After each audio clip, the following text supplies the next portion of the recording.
Hi there, I'm Alan Bean and welcome to How To, where we give you tips and tricks just to make your life just that little bit easier.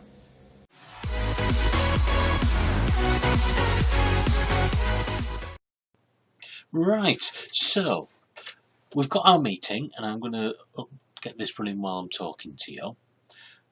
And you're going to share some pictures, whatever it is. What you don't want is everybody else sharing as well.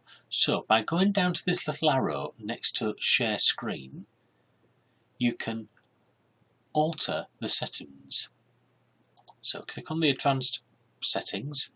One participant can share at one time, or multiple participants can share simultaneously. Only the host or all participants. Now obviously you want it that you can share, but it may be at times that you want other people to contribute to what you're talking about.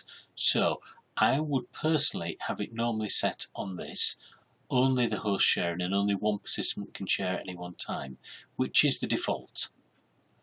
But if you're having a group of people discussing a project that you're working together, then you need to change that to that.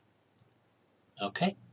Now this only works on desktop and laptop.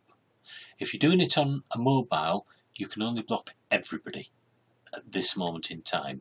So on desktop and laptop, tablet, etc., as long as you're not using an app, you can do this. If you're using an app like on an Android or an iPhone, you cannot allow only yourself to share.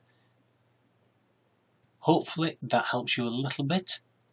If you find this a benefit, just hit the like button and I would love you to subscribe. Hopefully speak to you on the next meeting. Bye for now.